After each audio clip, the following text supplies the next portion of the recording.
Good morning and welcome to SimWorld today on a Monday morning, a football Monday morning. I am Marsh, joined by Rick Blaze, fresh off a Texans 2-0 start. Good morning, Rick. Yes. Hey, it is a fantastic morning indeed. We are first place in our division. We're handling business.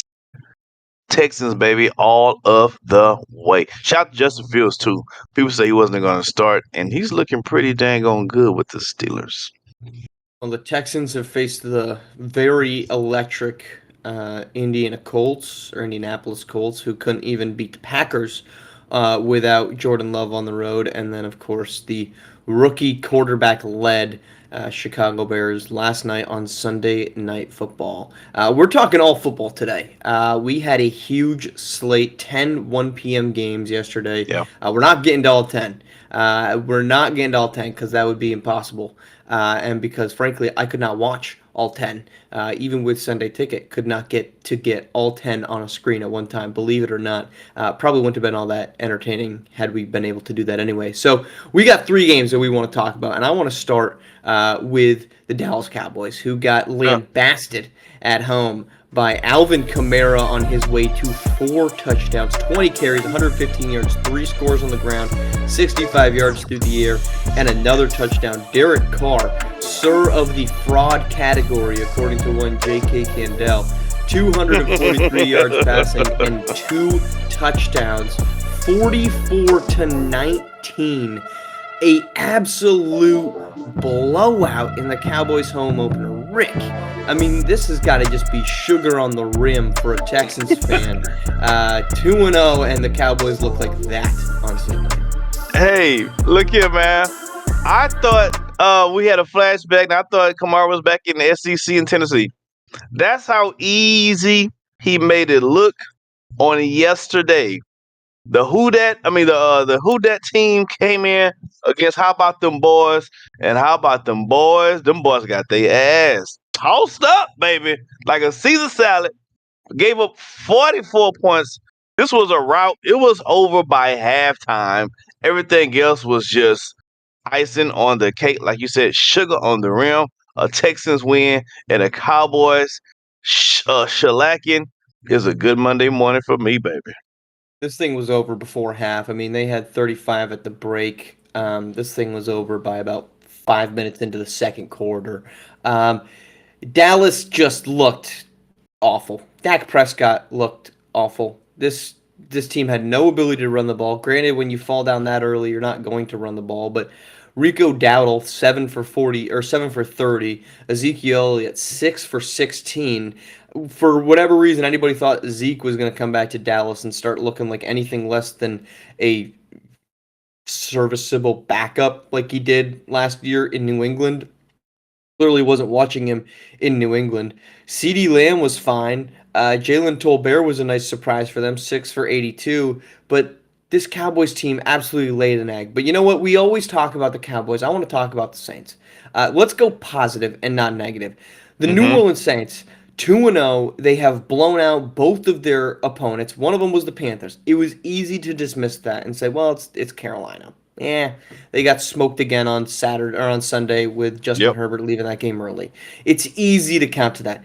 It's a whole different ball game to walk into Dallas and win 44-19, and that's exactly what they did. Their defense was surrounding Dak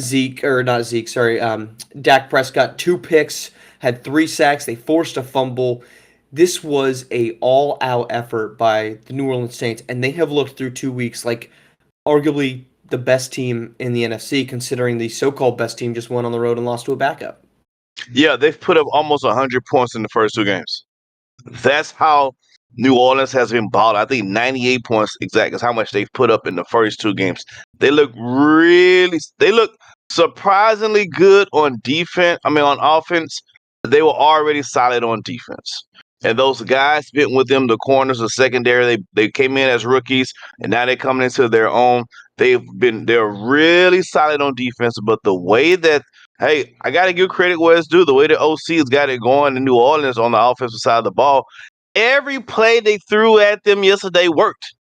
Every play they Mhm. ran, it wasn't a play to take. They was like, oh, you know what? Let's try this one. Yep, that works. Let's try. It was just a hogwash of whatever they wanted. They got it, and it was all night long yesterday. Jeez. And the addition, well, not the addition, but the, let's call it the usurpation of Rashid Shaheed last season from just Yep, a deep ball threat and special teams guy. He has been fantastic through the first 2 weeks. He continued that yesterday, 4 for 96 and a touchdown. His longest was 70 yards, so still keeping that deep threat capabilities. This is a team scored 44 points and they threw the ball 16 times. that's crazy. 16 times and That they is got their crazy. way to 44 points. That is indeed crazy. Let's head to Baltimore, who the Ravens stunned by the Raiders. They blow a double-digit fourth-quarter lead. They fall to 0-2. Gardner Minshew orchestrates the comeback. He finishes with 276 yards and a touchdown. The Raiders, well, they couldn't run the ball. 17 carries, 27 yards for a team. The Ravens certainly could, and it certainly did not matter as the Las Vegas Raiders walk into Baltimore and start the Baltimore Ravens off 0-2. A huge night from Davante Adams and a huge day from Brock Bowers. Are you concerned about the Baltimore Ravens right now?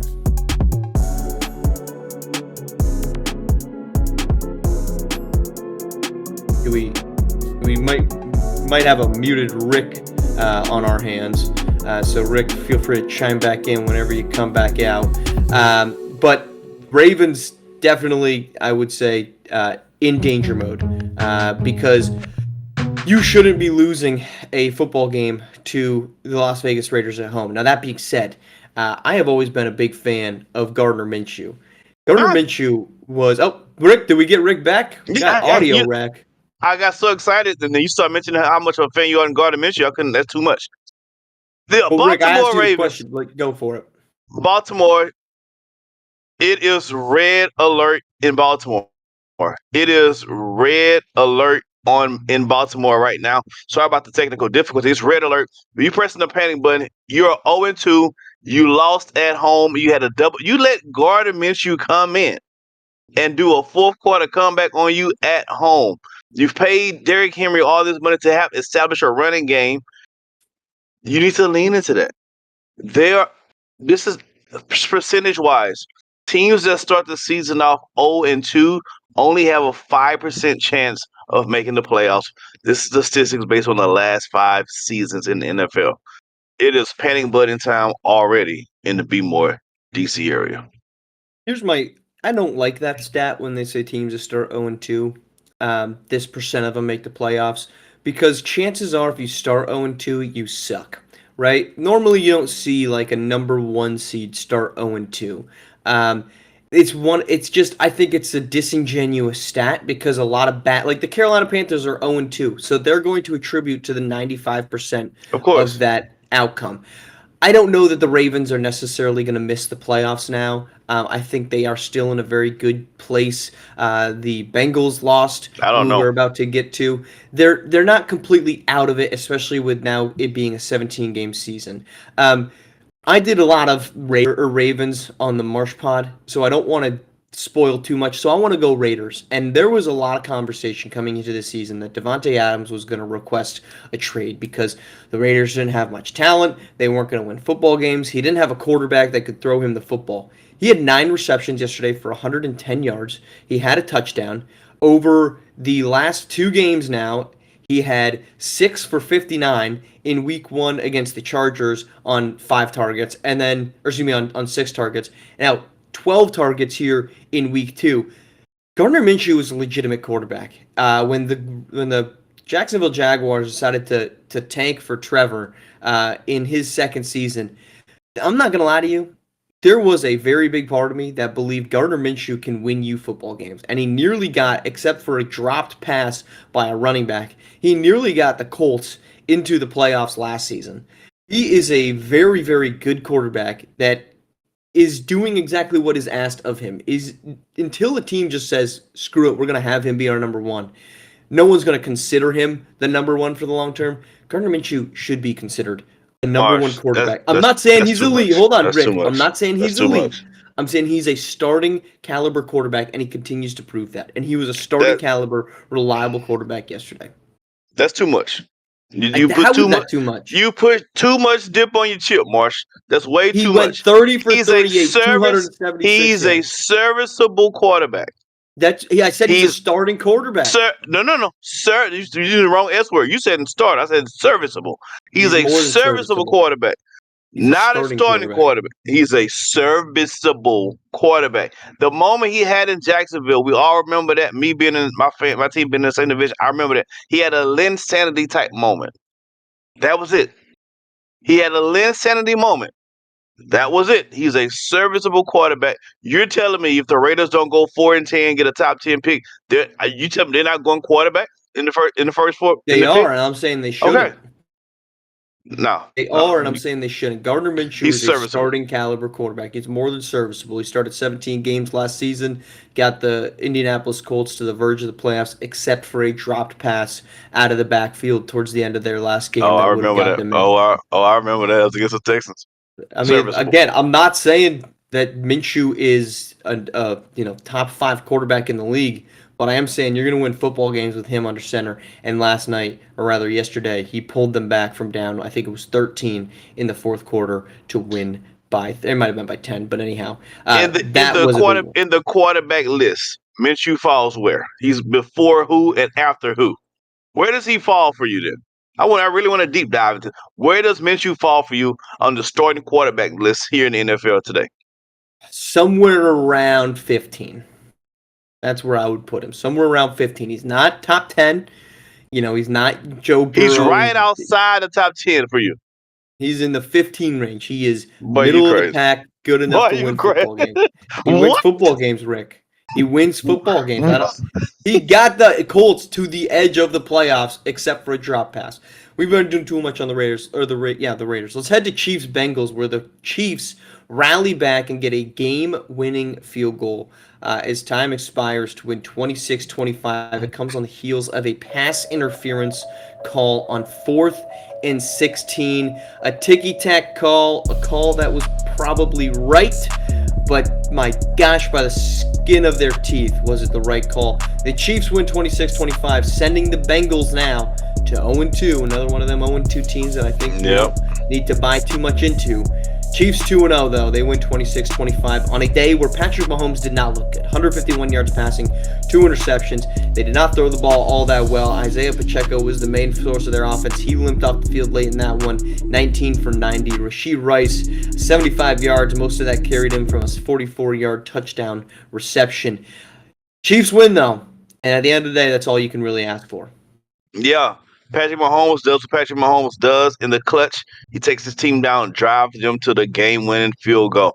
He's the quintessential quarterback in the league. He's the guy. He's the Tom Brady in this sense. You don't want him to have the ball in his hands last, because more often than not, you are going to lose. Everything he did before that means nothing when it's game-winning time. Patrick Mahomes knows how to win the game. Now, statistically, the Bengals have kind of owned Patrick Mahomes up until yesterday.